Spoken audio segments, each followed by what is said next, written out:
السلام علیکم، welcome to our YouTube channel نوبلستان۔ اگر آپ ہمارے چینل پر نئے ہیں تو ہمارے چینل کو سبسکرائب کیجیے، بیل آئیکن کو پریس کیجیے، کومنٹ کیجیے، شیئر کیجیے۔ اور آج اس ایپیسوڈ میں آپ کے لیے لاؤں ہوں روزانہ زندان سیزن 2 ایپیسوڈ 14 پارٹ 1 بائی ملائکہ رفیع۔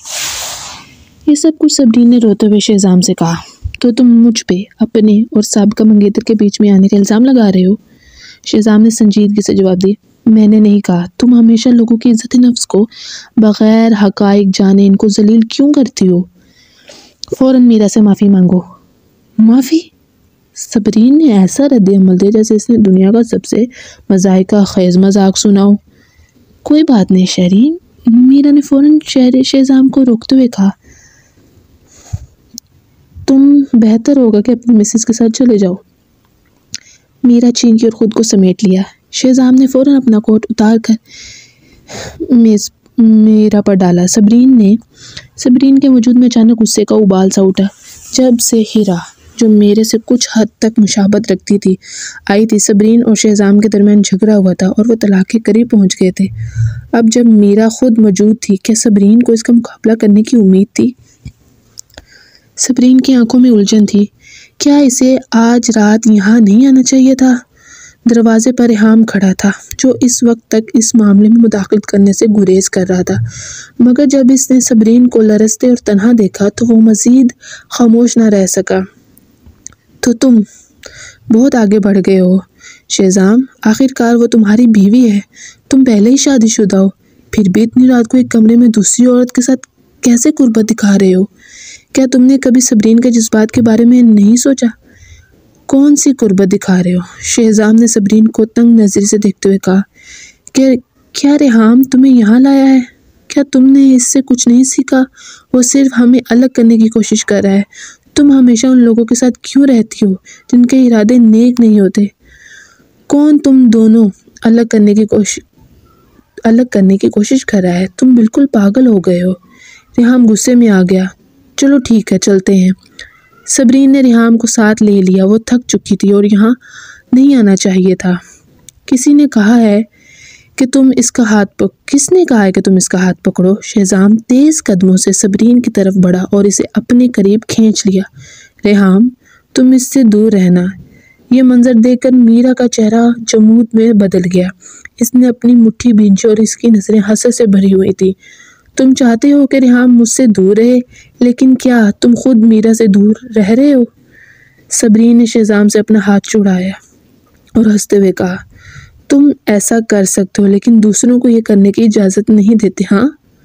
شہزام، اگر تم میرا کے ساتھ دوبارہ تعلقات بنانا چاہتے ہو تو سیدھا بتا دو۔ مجھے تم سے جڑے رہنے کی کوئی خواہش نہیں تھی۔ تم نے کہا تھا کہ تمہیں اوور ٹائم کام کرنا ہے اور علاج پر جانا ہے، لیکن حقیقت یہ تھی کہ تم مجھ سے جھوٹ بول رہے تھے۔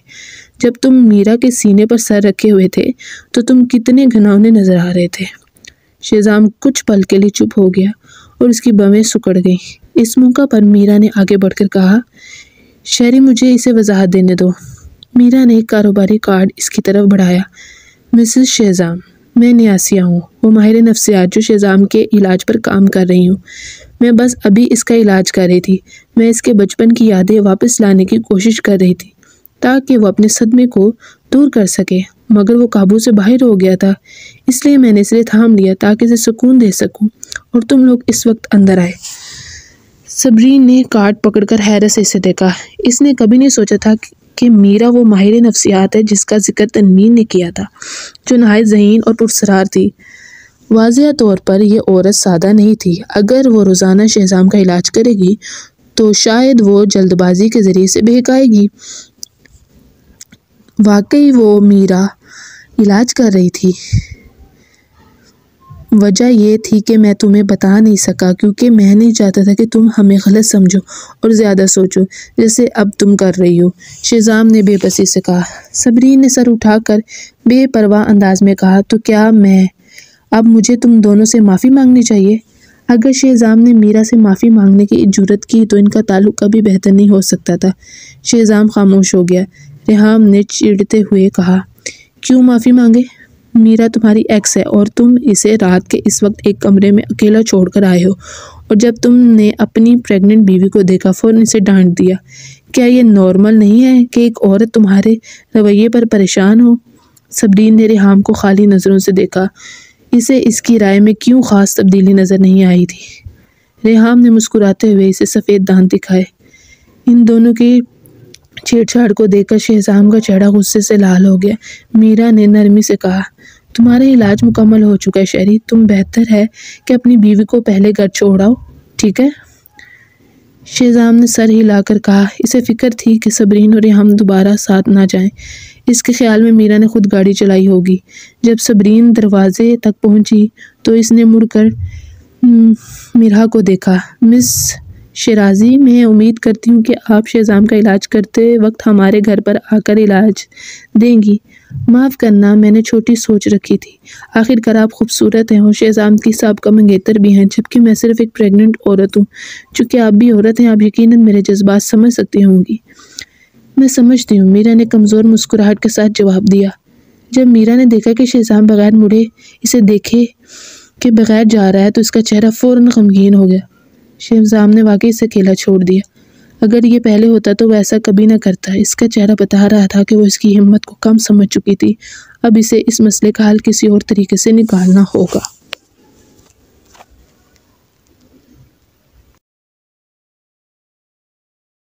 ہم بار سے نکلا اور جانے ہی والا تھا، اچانک صبرین نے اسے آواز دی، آج کے لیے شکریہ، مجھے تمہیں رات کے کھانے پر مدعو کرتی ہوں۔ ابھی کافی عرصہ ہو چکا تھا جب وہ باہر آئی تھی۔ اس کے قریب باربیکیو کا دھواں آیا اور اس کی بھوک کو مزید بڑھا دیا۔ تم پریگننٹ ہو اور رات کے کھانے کا ارادہ کر رہی ہو؟ شہزام نے گہری پریشانی کے ساتھ اپنی بھویں اچکائیں۔ چلو گھر چلتے ہیں۔ مجھے پتا تھا کہ تم انکار کرو گے، اس لیے میں تمہیں مدعو نہیں کر رہی۔ اگر تم گھر جانا چاہتے ہو تو اکیلے جا سکتے ہو۔ صبرین نے اپنی آنکھوں سے ریحام کو اشارہ کیا۔ اس کے بعد دونوں دوسری طرف چل پڑے۔ پیچھے مایوس شہزام کو دیکھ کر ریحام نے خود پسندی کے ساتھ اپنی بھویں اٹھائیں۔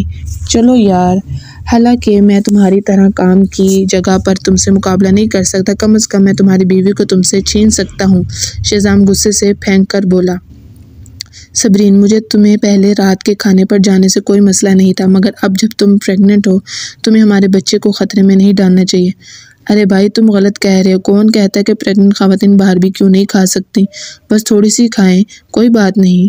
ریحام ہنستے ہوئے بولا اور آنکھ مارا۔ صبرین نے مکمل اتفاق کرتے ہوئے سر ہلایا۔ اگر وہ اس وقت حاملہ نہ ہوتی تو وہ شاید چند بوتلیں کولڈ ڈرنک بھی پینا چاہتی۔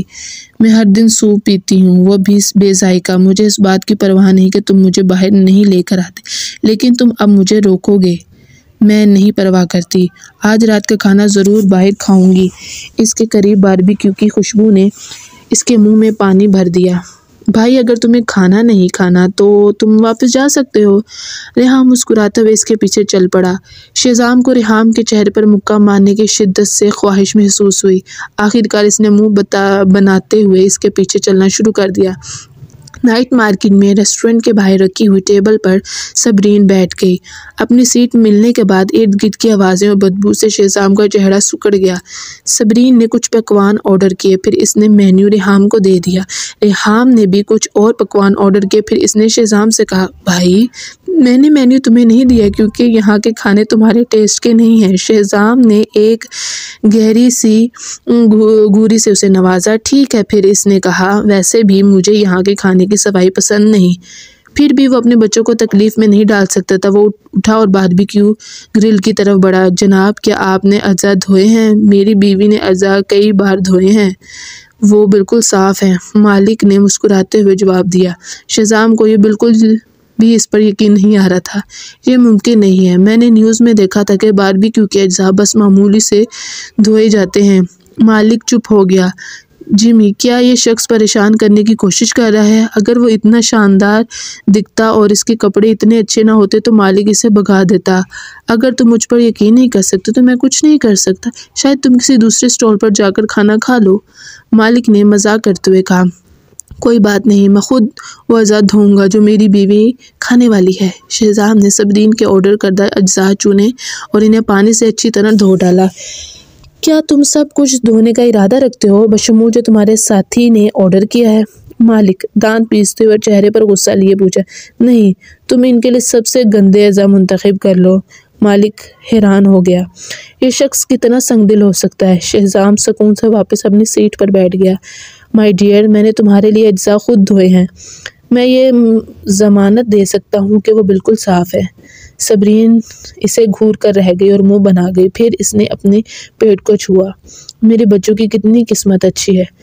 شہزام خاموش ہو گیا۔ ریحام ہنستے ہوئے بولا، مجھے امید ہے کہ تمہارے والد تمہارے پیدا ہونے کے بعد غیر قانونی بچے نہیں پیدا کریں گے، ویسے بھی میں تمہارے بچوں کے ساتھ محبت سے پیش آؤں گا۔ ریحام، تمہارا کیا مطلب ہے؟ بس خاموش ہو جاؤ۔ شہزام غصے میں بولا، کیا میں غلط ہوں؟ گھر پر علاج کرنے کی بجائے تم رات بار میں اپنی سابقہ منگیتر کے ساتھ وقت گزار رہے ہو۔ ہاں، میں نے کبھی نہیں سنا کہ کوئی شخص اس طرح علاج کرواتا ہو۔ اپنے آپ کو دیکھو بھائی۔ ریحام نے بے پرواہ انداز میں جواب دیا، تم اس بات پر کیوں اٹک گئے ہو؟ ہر ماہر نفسیات کا اپنا طریقہ علاج ہوتا ہے۔ شہزام کے چہرے پر بڑی بیزاری کی جھلک آئی۔ ٹھیک ہے، تم پولائٹ ہو سکتے ہو، مگر تمہیں کتنا یقین ہے کہ میرا تم سے بے تعلق ہے؟ ریحام نے کندھے اچکائے۔ اگر یہ پہلے ہوتا تو مجھے تمہیں یاد دلانے کی ضرورت نہیں پڑتی۔ حقیقت میں ایک برا مرد ہوں، میں اچھا انسان نہیں ہوں، لیکن اگر میں تمہاری جگہ ہوتا اور میری بیوی پریگننٹ ہوتی تو میں دوسری عورتوں سے، خاص طور پر اپنی سابقہ منگیتر سے دور رہتا۔ میں یہ جو بات کہہ رہا ہوں وہ اس لیے کہ میں نہیں چاہتا کہ میرے بھتیجے اور بھتیجیاں ایک ناقص خاندان میں پرورش پائیں۔ تمہیں یہ درد سمجھنا چاہیے، ٹھیک ہے؟ شہزام کا چہرہ بدل گیا۔ صبرین نے ریحام کو تعریف بھری نظروں سے دیکھا۔ اس نے تسلیم کیا کہ وہ پہلے ریحام سے ناراض تھی، مگر اس لمحے میں اس کا گلہ ختم ہو گیا تھا۔ شہزام نے ہنکار بھرا، میرے بچے تمہارے بھتیجے اور بھتیجیاں نہیں ہیں، ان کا تم سے کوئی تعلق نہیں۔ ہاں، تم فیصلہ نہیں کر سکتے، یہ میرے بھتیجے اور بھتیجے ہیں جو آخری فیصلہ کریں گے۔ ریحام اور شہزام ایک دوسرے سے جھگڑتے رہے۔ یہ منظر دیکھ کر صبرین کے چہرے پر ایک نرم مسکراہٹ پھیل گئی۔ تم کیوں مسکرا رہی ہو؟ ریحام نے پوچھا۔ یہ دیکھنا نایاب ہے کہ تم دونوں اتنی باتیں کر رہے ہو، صبرین نے اچانک کہا۔ در حقیقت تم دونوں ایک دوسرے کی مدد کر سکتے ہو اور بھائیوں کی طرح ایک دوسرے کی حمایت کر سکتے ہو۔ تمہیں ایک دوسرے کے خلاف نہیں جانا چاہیے۔ ریحام نے کہا، یوں کون اسے مدد دے گا؟ شہزام نے بھی کہا، میں اسے مدد نہیں دوں گا۔ صبرین چپ ہو گئی۔ کیا وہ نہیں سمجھتے کہ ان میں کتنی مشابہت ہے؟ وہ دونوں جیسے اصلی بھائی ہوں۔ رات کا کھانا کھانے کے بعد تینوں واپس ولا لوٹ آئے۔ جیسے ہی صبرین بیڈ روم میں داخل ہوئی، شہزام کو اچانک زارون کا فون آیا۔ شہزام، تم میرا کو اکیلا کیسے چھوڑ سکتے ہو؟ تمہیں اسے واپس بھیج دینا چاہیے تھا۔ ابھی جب وہ اکیلی گھر جا رہی تھی تو ایک موٹر سائیکلسٹ نے اس کا سامان چھین لیا اور وہ زخمی ہو گئی۔ شہزام سکتے میں آ گیا اور اس کی بھویں سکڑ گئی۔ کیا وہ خود گاڑی نہیں چلا کے آئی تھی؟ کیسے گاڑی چلاتی؟ وہ ابھی میلبرن واپس آئی تھی، زارون نے لب بھینچے بولا، اور وہ پوری طرح بھیگ چکی تھی۔ جب میں نے اس سے پوچھا کہ کیا ہوا تو اس نے کچھ نہیں بتایا۔ تم نے بہت زیادہ حد پار کر لی ہے۔ شہزام نے غصے میں آ کر اپنے ہونٹ دبا لیے۔ اس کا خیال رکھنا۔ کال ختم ہونے کے بعد صبرین نے سر گھما کر شہزام کو دیکھا۔ کیا ہوا؟ کیا میرا کو کچھ ہوا ہے؟ کیا تم نے سب کچھ سنا؟ شہزام کی آنکھوں میں چمک آ گئی۔ اس نے والیوم کو کم سے کم پر رکھا ہوا تھا، اس لیے وہ حیران تھا کہ وہ یہ سب سن سکتی ہے۔ در حقیقت اس نے کچھ نہیں سنا تھا، اسے صرف میرا کی حکمت عملی کا کچھ اندازہ تھا۔ یقیناً وہ عورت سادہ نہیں تھی، صبرین نے ناک چڑھایا۔ صرف یہی نہیں کہ میں نے صحیح اندازہ لگایا کہ کچھ ہوا ہے، بلکہ میں یہ بھی جانتی ہوں کہ زارون نے ہی کال کی تھی۔ زارون نے تمہیں قصوروار ٹھہرایا ہوگا کہ تم نے میرا کو گھر نہیں بھیجا، اور وہ کیوں بھیگی ہوئی تھی، لیکن میرا نے حقیقت کو چھپانے پر اصرار کیا۔ شہزام اتنا چکرا گیا کہ اسے شک ہونے لگا کہ کہیں صبرین نے اس کے فون میں مائکرو فون تو نہیں لگا رکھا۔ تمہیں کیسے پتہ چلا؟ صبرین نے ہونٹوں پر مسکراہٹ لا کر جواب دیا، ویسے بھی میں نے آبش کی یہی چالاکیاں دیکھی ہیں۔ شہزام نے یہ سن کر ماتھے پر بل ڈالے۔ صبرین نے کندھے اچکائے۔ سب سے پہلے تمہیں گناہ کا احساس ہوگا کہ کچھ ہوا ہے۔ دوسرے نمبر پر میرا نے زارون کو یہ نہیں بتایا کہ وہ میں تھی جس نے اسے پروائنٹ پھینکی تھی، تاکہ وہ تمہیں ایک سمجھدار عورت کے طور پر نظر آئے۔ خواتین عموماً ایسے موقعوں پر اپنے فائدے کے لیے قربانیاں دیتی ہیں۔ شہزام نے اپنا ماتھا رگڑتے ہوئے کہا، صبرین، میں جانتا ہوں کہ تمہیں میرا پسند نہیں، مگر تم اسے اچھی طرح نہیں جانتی۔ ٹھیک ہے، مجھے معلوم ہے کہ وہ نیک ہے۔ تم نے اسے 10 سال سے زیادہ عرصے تک جانا ہے، جبکہ آج رات پہلی بار میں اس سے ملی ہوں۔ تمہیں یقیناً اس بات پر غصہ آ رہا ہوگا، میں تمہاری پہلی محبت کو برا کہہ رہی ہوں، جس سے تم ابھی تک باہر نہیں نکلے۔ صبرین نے سر ہلایا۔ مگر معاف کرنا، میری نظر میں وہ ایک ایسی عورت ہو سکتی ہے جو میرا شوہر چھین لے اور میرے بچوں کے خاندان کو تباہ کر دے۔ تم مجھ پر اعتبار کیوں نہیں کرتے؟ شہزام غصے میں آ کر بولا۔ کیا میں تمہارے لیے اتنا غیر ذمہ دار ہوں؟ اعتبار صرف حاصل کیا جا سکتا ہے، اور تم نے اس کے لیے کیا کیا ہے؟ پہلے ہیرا پھر میرا، صبرین نے مزید کہا۔ تم نے 2 دن پہلے ہوٹل میں وقت گزارا اور آج تم نے بار کا دورہ کیا۔ تم دونوں اتنا وقت ایک ساتھ گزار رہے ہو اور تم ہمیشہ گھر نہیں آتے۔ میں کیسے محسوس کروں؟ شہزام حیرت زدہ ہو گیا۔ تمہیں یہ کیسے پتہ چلا؟ بہت سے لوگ تم دونوں کو دیکھ چکے تھے، انہوں نے تمہاری تصاویر میرے فون پر بھیج دیں۔ مجھے بتاؤ، مجھے کیسے محسوس کرنا چاہیے؟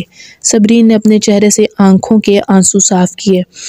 میں ایک حاملہ عورت ہوں، تم مجھے اور زیادہ محسوس کیوں نہیں کرا سکتے؟ تمہیں نہیں پتا کہ جب میں نے وہ تصاویر دیکھی تھی تو میں کتنی خوفزدہ تھی، اور بدقسمتی سے میں تم سے رابطہ نہیں کر پا رہی تھی۔ میں تو بس اس صبح ہوٹل میں اس سے اپنی کنڈیشن پر بات کر رہا تھا۔ ہم نے کچھ نہیں کیا۔ شہزام نے گھبراہٹ کے عالم میں اسے گلے لگانے کے لیے ہاتھ بڑھایا، لیکن صبرین نے اسے دھکیل دیا۔ مجھے چھونا مت، تم سے کسی اور عورت کی خوشبو آ رہی ہے، یہ مجھے نفرت دلاتا ہے۔ شہزام نے اپنا سر جھکایا اور اپنے جسم کی خوشبو لی۔ جیسے ہی اس نے اس میں ہلکی سی خوشبو محسوس کی، اس کا چہرہ تھوڑا سا بدل گیا۔ میں نہا کر آتا ہوں۔ صبرین نے اس کی طرف سے رخ موڑ لیا اور پھر اس کی طرف دیکھنے کی زحمت نہیں کی۔ یہ اس کا ارادہ نہیں تھا۔ وہ آنکھوں سے آنسو بہائے۔ پھر بھی اسے ایسا محسوس ہونے لگا تھا جیسے حمل کے بعد وہ بالکل ایک مختلف انسان بن گئی ہو۔ وہ ہر چھوٹی بات پر فکر مند رہنے لگی تھی۔ شہزام نے آہ بھری اور پھر اس کے سامنے کپڑے اتار دیے۔ تم کیا کر رہے ہو؟ صبرین چونک کر بولی۔ اس کا چہرہ غصے اور شرم سے سرخ ہو گیا۔ حالانکہ وہ دونوں میاں بیوی تھے، لیکن وہ اس کے سامنے ایسے میں شرٹ اتار کے بنا شرٹ کے کھڑا وہ برداشت نہیں کر پا رہی تھی۔ تم میرا جسم چیک کر سکتی ہو کہ کہیں کوئی نشان تو نہیں ہے؟ میں بے قصور ہوں۔ شہزام نے صبرین کے سامنے اپنے ہاتھ پھیلائے اور پیچھے کی طرف مڑ کر کھڑا ہو گیا۔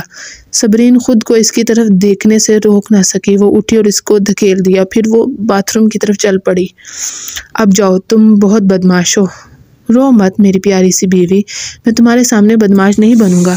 شہزام نے موقع کا فائدہ اٹھاتے ہوئے اسے اپنی باہوں میں گھسیٹ لیا اور اس کے چہرے پر ایک بوسہ دیا۔ پھر بے شرمی سے بولا، مجھے بس تمہارے سامنے بدمعاش بننے کا دل کرتا ہے۔ شہزام، مجھے تمہاری یہ حرکت بالکل پسند نہیں ہے۔ صبرین نے اپنے ہاتھ اٹھائے اور اس پر ضرب لگانے کی کوشش کی۔ وہ بہتر محسوس نہیں کر پائی، بلکہ وہ اور زیادہ دل شکنی محسوس کرنے لگی اور زیادہ شدت سے رونے لگی۔ تم ہمیشہ مجھے کرٹیسائز کرتے ہو بغیر حقیقت جانے، پھر بعد میں میرے ساتھ یہ کرتے ہو۔ میں میرا سے ملنے کی اجازت نہیں دیتی، یہ ممکن نہیں ہے بیبی۔ شہزام کے چہرے پر تلخ مسکراہٹ آئی۔ مجھے ڈر ہے کہ صرف وہی میری بیماری کا علاج کر سکتی ہے۔ کیا تم چاہتی ہو کہ میں اتنی کم عمری میں الزائمر کی بیماری کا شکار ہو جاؤں اور تمہیں اور ہمارے بچوں کو بھول جاؤں؟ صبرین نے اپنے دانت بھینچتے ہوئے لب کاٹے۔ میں نے تم دونوں کو ہمیشہ اتنا وقت ایک ساتھ گزارتے ہوئے نہیں دیکھ سکتی، ورنہ اسے ولا میں علاج کرنے کے لیے کہو اور میں باہر سے دیکھوں گی۔ شہزام نے اس کے گالوں کو ہلکا سا دبایا۔ کتنے غصے والی بیوی ہو تم، مجھے پہلے اس کا اندازہ نہیں تھا۔ صبرین نے اسے گھورا۔ شہزام، تمہیں یہ سمجھنا ہوگا کہ اگر بچے نہ ہوتے تو میں تمہارے بارے میں کچھ نہیں سوچتی۔ تمہارا کیا مطلب ہے؟ شہزام کی آنکھیں تنگ ہو گئی۔ تو تم میرے ساتھ صرف بچوں کی وجہ سے رہ رہی ہو؟ جو تم نے کہا ہے اس پر غور کرو۔ پہلے تم نے ہیرا کو اپنے ساتھ رکھا اور اب میرا تمہارے ساتھ ہے۔ مجھے تھکاوٹ ہو گئی ہے۔ مجھے نہیں معلوم کہ تم سے میری محبت کتنی دیر تک رہے گی۔ صبرین نے کڑواہٹ اور حقیقت سے کہا۔ شہزام دل سے افسوس محسوس کر رہا تھا۔ اسے یہ توقع نہیں تھی کہ میرا اس کی معالج بن جائے گی۔ یقیناً اس کا میرا کے ساتھ دوبارہ تعلق بنانے کا کوئی ارادہ نہیں تھا۔ میں تمہاری بات سنوں گا بیبی۔ جب شہزام باتھ روم سے نکلا تو صبرین نے پہلے ہی بستر پر لیٹی ہوئی تھی۔ وہ کروٹ بدل رہی تھی اور نیند میں دشواری محسوس کر رہی تھی۔ شہزام بیڈ پہ آ کر اس کے قریب ہو گیا اور اس کو اپنی باہوں میں لے لیا۔ میں دوسرے کمرے میں نہیں سونے جا رہا، میں تمہارے ساتھ سونا چاہتا ہوں۔ صبرین نے اپنا رخ اس کی طرف سے موڑ لیا اور اس کو نظر انداز کیا۔ مجھے شک ہے کہ ہم ان دنوں زیادہ جھگڑ رہے ہیں کیونکہ ہم اب الگ سو رہے ہیں، لیکن ایک جوڑے کے طور پر ہمیں ایک دوسرے کے ساتھ قریب ہونا ضروری ہے تاکہ ہمارے تعلقات بہتر ہوں۔ یہ کہتے ہوئے شہزام نے اس کے چہرے پر بوسہ دیا۔ آغاز میں تو اس نے بس ایک بوسہ دینے کا ارادہ کیا تھا، تاہم وہ بوسہ زیادہ دیر تک رہا، شاید اس کے لیے کافی وقت سے وہ اس کے ساتھ اتنی قربت میں نہیں تھا۔ خیر وہ دونوں لڑتے تھے لیکن اب ایک دوسرے میں محض مساہلت کر رہے تھے۔ اگلے دن صبرین ایک اچھی نیند کے بعد آخرکار صاف دماغ ہو گئی تھی۔ یقیناً میرا نے تیاری کر رکھی تھی۔ جب ایسی عورت سے نمٹنے کی بات ہو تو صبرین کو اس سے زیادہ چال باز ہونے کی ضرورت تھی۔ اگر یہ پہلے ہوتا تو صبرین شاید اسے غیر مستحکم تعلق سے ہاتھ اٹھا لیتی۔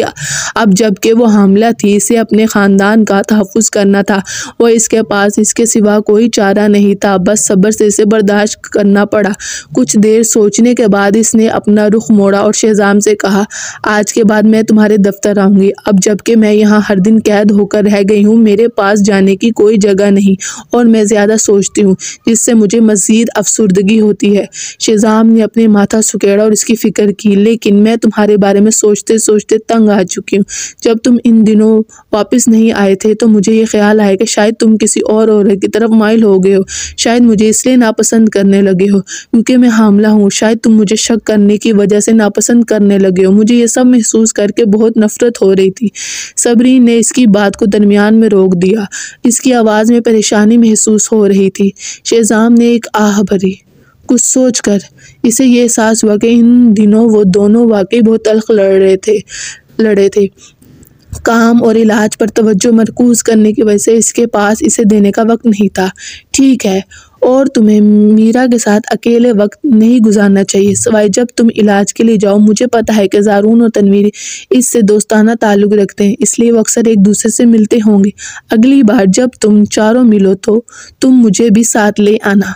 صبرین نے اپنے چہرے پہ ایک معصوم سی مسکراہٹ کے ساتھ شہزام کے سینے میں اپنا چہرہ چھپا لیا۔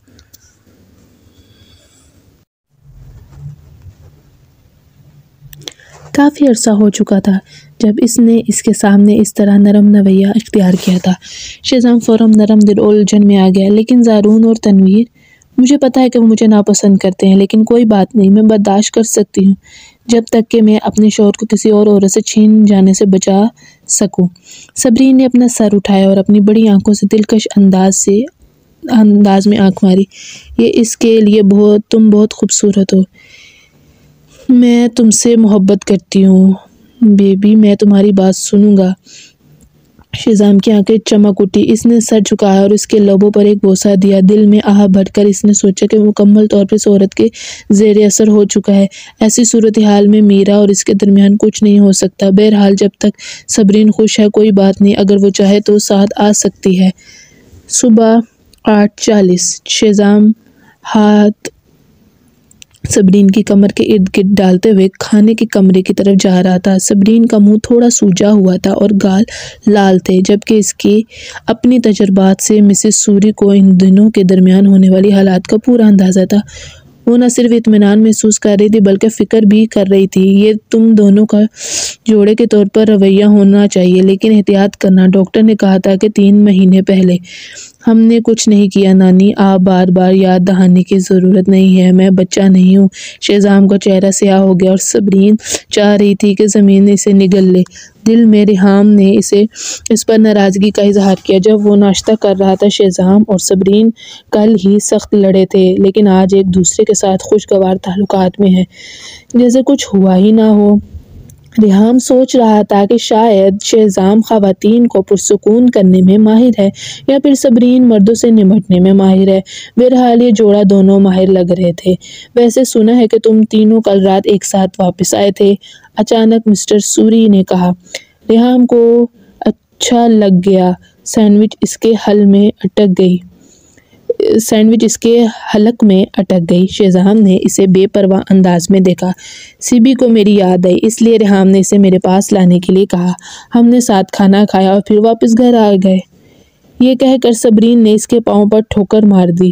یاد آئی، ہاں یہ کتنی بے شرم بات تھی۔ حقیقت میں وہ یہ چیک کرنے آئی تھی کہ آیا وہ میرا کے ساتھ بستر پر ہے یا نہیں۔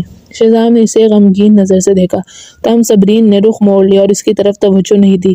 مسٹر سوری کی توجہ ان کی طرف نہیں گئی اور اطمینان سے سر ہلایا۔ مجھے نہیں معلوم تھا کہ تم نے ریحام کے ساتھ کھانا کھایا۔ ریحام نے منہ بنایا۔ یہ بہن صاحبہ کا مطالبہ تھا، ورنہ میں کبھی بھی اس کے ساتھ کھانا نہیں کھاتا۔ مسز سوری نے اپنی آنکھیں پھاڑ کر دیکھا۔ وہ خوش ہوئی کہ صبرین نے بھائیوں کے درمیان تعلقات ٹھیک کر دیے تھے۔ یہ بہت اچھا ہے، تم دونوں کو بھائیوں کی طرح ایک ہونا چاہیے۔ تقدیر نے تم دونوں کو خون کے رشتے سے جوڑ دیا ہے، اس لیے تمہیں اپنے رشتے کو ہمیشہ کے لیے عزیز رکھنا چاہیے۔ شہزام اور ریحام دونوں نے منہ بنایا۔ انہیں اپنے رشتے کی کوئی قدر نہیں تھی۔ ناشتے کے بعد صبرین نے کہا، نانی شہزام کا نفسیاتی ماہر ان دنوں اس کے علاج کے لیے ولا آ رہا ہے۔ آپ کے خیال میں علاج کہاں کیا جانا چاہیے؟ ویسے مجھے لگتا ہے کہ آپ اس نفسیاتی ماہر کو بھی جانتی ہوں گی، وہ میرا شیرازی ہے۔ مسز سوری کے ہاتھ میں چمچ پلیٹ میں گر گیا۔ وہ اس طرح آپ کے ساتھ پوچھنے لگی، کیا وہ مر چکی نہیں تھی؟ نہیں، وہ واپس آ گئی، ہم پہلے اس کے بارے میں غلط سمجھ رہے تھے۔ شہزام نے بے پرواہ انداز میں وضاحت دی۔ مسٹر سوری نے اپنی بھویں سکیڑیں۔ وہ میرا کو پہلے بھی مل چکے تھے اور وہ اس سے صبرین سے بھی زیادہ ناپسند کرتے تھے۔ کیا دنیا میں کوئی نفسیات ماہر نہیں ہے؟ تمہیں وہی کیوں چاہیے؟ کسی اور کو لے آؤ۔ مسز سوری نے سر ہلایا۔ بالکل، تم اپنی سابقہ منگیتر سے علاج کیوں کروانا چاہتے ہو؟ کیا تم نے کبھی اپنی بیوی کے جذبات کے بارے میں سوچا؟ صبرین نے سکون کی سانس لی۔ ایسا لگ رہا تھا کہ ان دو بزرگوں کو میرا پسند نہیں آئی۔ شہزام کے چہرے پر تلخ مسکراہٹ آئی۔ تنوین نے کہا کہ وہ امریکہ کی سب سے بہترین نفسیاتی ماہر ہے۔ جب میں نے اسے پہلے آنے کے لیے کہا تھا تو مجھے نہیں پتا تھا کہ وہ میرا ہوگی۔ مسٹر سوری کچھ دیر خاموش رہے، پھر سر ہلا کر کہا، ٹھیک ہے، لیکن تمہیں اپنے رویے کا خیال رکھنا ہوگا، کسی غلط راہ پر نہ چلنا۔ میں امید کرتا ہوں کہ تم اپنی ماں کے راستے پر نہیں چلو گے۔ میں بالکل نہیں چلوں گا نانا جان۔ شہزام نے سر ہلایا۔ دفتر جاتے ہوئے اس نے میرا کو کال کی تاکہ علاج کے مقام کے بارے میں بات کرے۔ مجھے پہلے ہی اندازہ تھا میں تمہیں ولا میں علاج کروں گی، لیکن تمہارے نانا نانی نے پہلے بھی مجھ سے ناپسندگی ظاہر کی تھی۔ مجھے ڈر ہے کہ میں انہیں بتا دوں گا، وہ سمجھ جائیں گے۔ ٹھیک ہے۔ پھر کچھ لمحے کے لیے رکی، پھر اس نے کہا، در حقیقت میں تمہاری بیماری کا علاج کرنے کے لیے ایک منصوبہ بنایا ہے۔ اب چونکہ مقام تبدیل ہو چکا ہے، مجھے سب کچھ دوبارہ سے ترتیب دینا پڑے گا۔ اس صورت میں تم جتنا جلدی صحت یاب ہونے کی توقع کر رہے تھے، ایسا ممکن نہیں ہو سکے گا۔ مجھے امید ہے کہ تم سمجھ رہے ہو۔ شہزام نے اپنی پیشانی پر ہاتھ مارا۔ یقیناً وہ جتنا جلدی صحت یاب ہو سکے اتنا بہتر چاہتا تھا، لیکن چونکہ صبرین کو اس کے میرا کے ساتھ اکیلے وقت گزارنے سے تکلیف تھی، اس نے اس پر کچھ نہیں کہا۔